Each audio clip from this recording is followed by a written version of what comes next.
Copper says, man, that looks like work to me. No big deal. That's why we're doing it. That tree, dead tree limb, is falling on the fence. That's why we're doing this. Someday this limb is going to fall on the fence, but it's amazing how far low it can get. That's why we're doing the rounds here.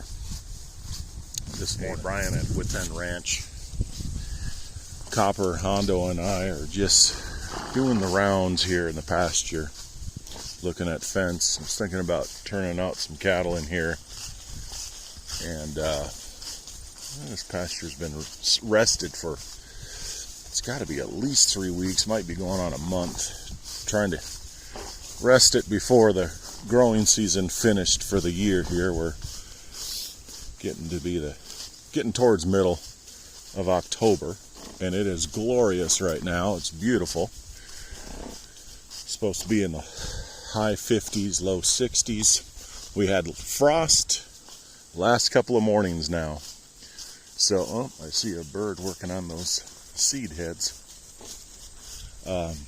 So our growing season's probably in the books for 2023.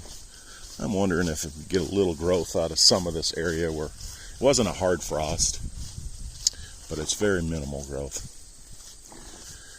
So we're going around here. You know, I was thinking when I got on this horse, Copper, I probably haven't talked about the history of my horses too much and myself, but there's a lot of days where just these memories come flooding back, and just how reliable this horse has gotten to be for me. Obviously, I do all my videos, most of them, with him. Some of that's just kind of the way it works out, but also because I know I don't, you know, it takes a certain amount of concentration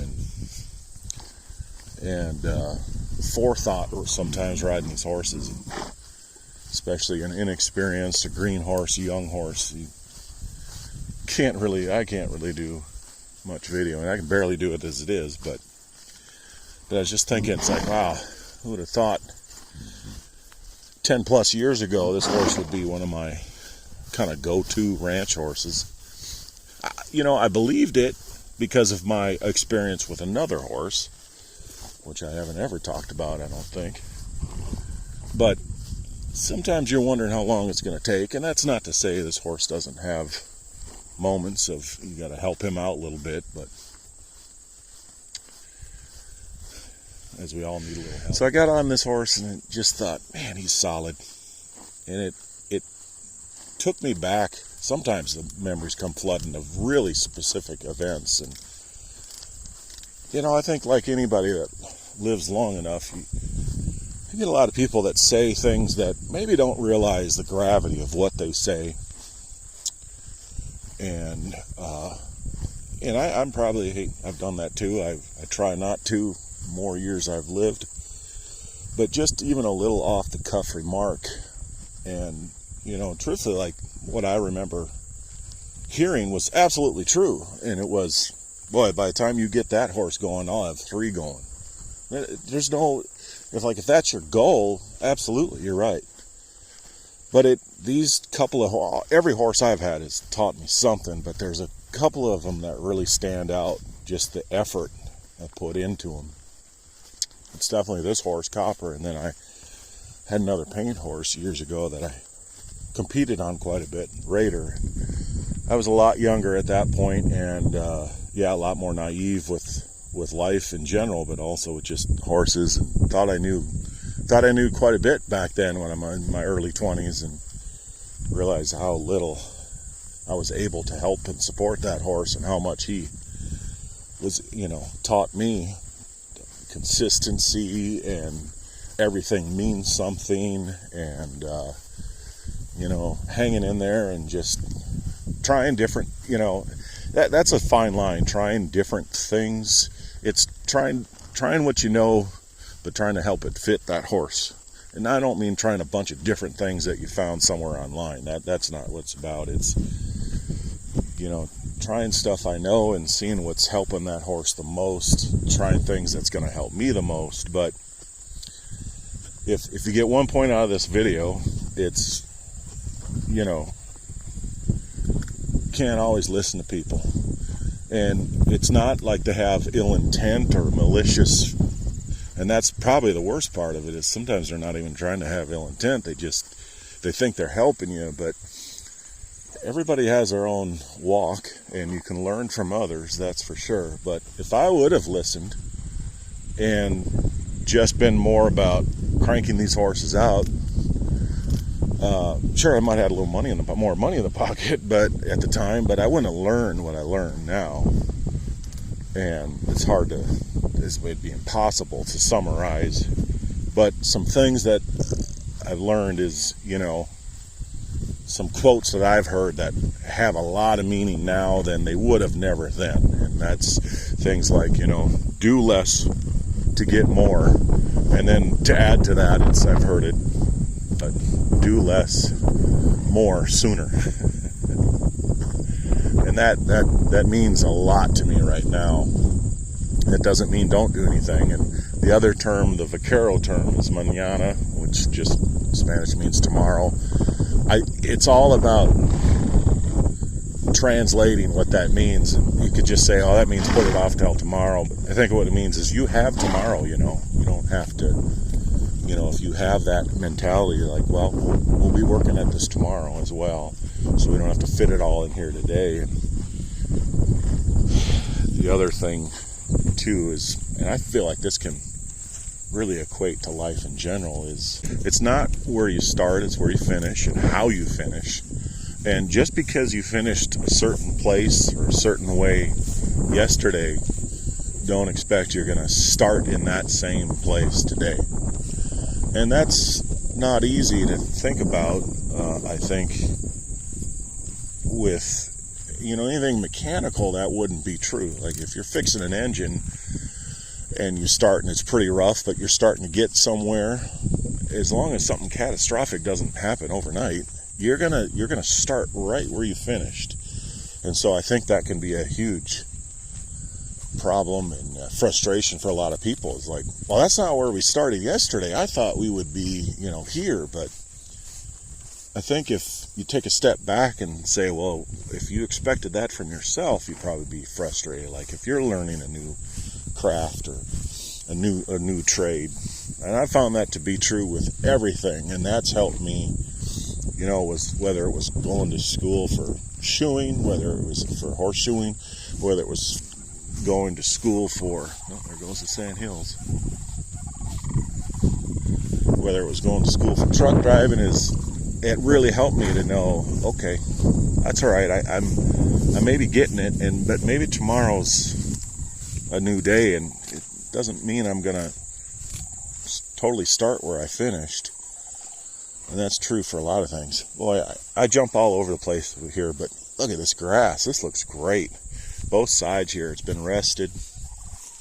Boy, that paid off to not have the animals out here. Now the drawback is I had to feed a lot of hay, but now they'll be able to eat grass here for, hopefully, I don't know.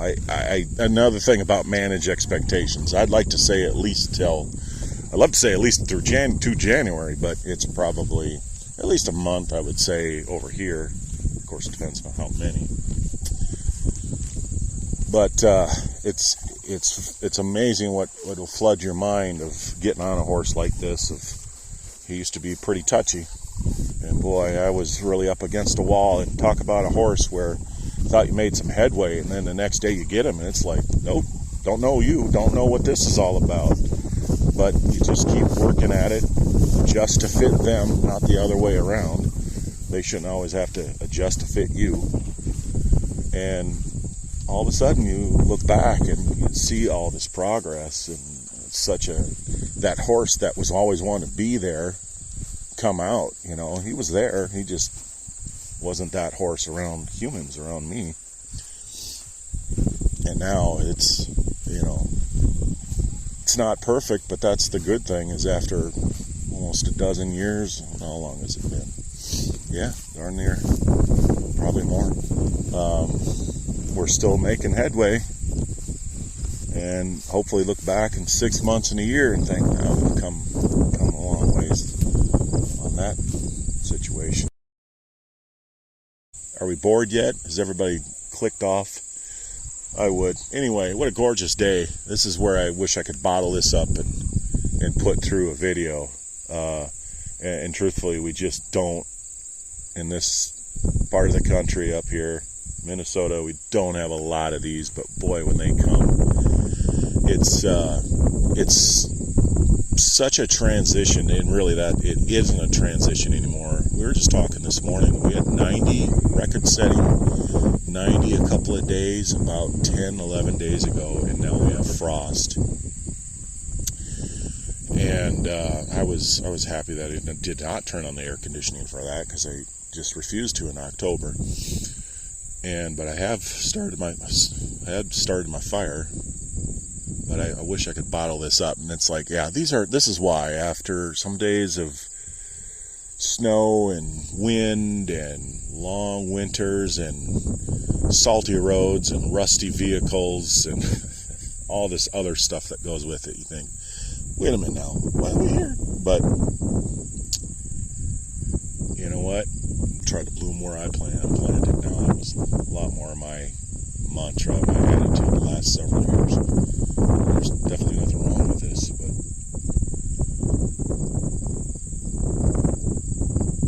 I tell people now when they come, we've had some relatives come over, always want to know the property lines, and I get it. Now this time of year, it's real easy to see, as you saw back there. Is I just say anywhere you see it's green and not fields being turned over for the next 7-8 months, yeah, that's us, green. Maybe it doesn't pay the best around here, but that's us, we're green. And you come back in a month, and it'll probably still be a little bit green. You come back in April and May when it'll still be green. It'll be getting green again. So just an easy way of reference. I said it before, and again, I got to apologize for not riding bridleless on my horse or standing up and taking pictures, but maybe next time if I think of it. And appreciate you watching, and trails of happiness.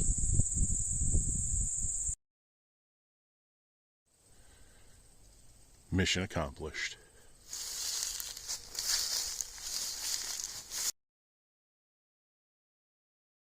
Good visual down there. And you probably can't see it, and that's just as well, because the point is you can't see it. There's just basically a tiny puddle of once was a pond. All that where it's green, where it's not this dead soybeans, was a pond, and that's a good visual of big sigh for copper, of our drought the last several years. But there's some sandhill cranes, which they've been really moving in around.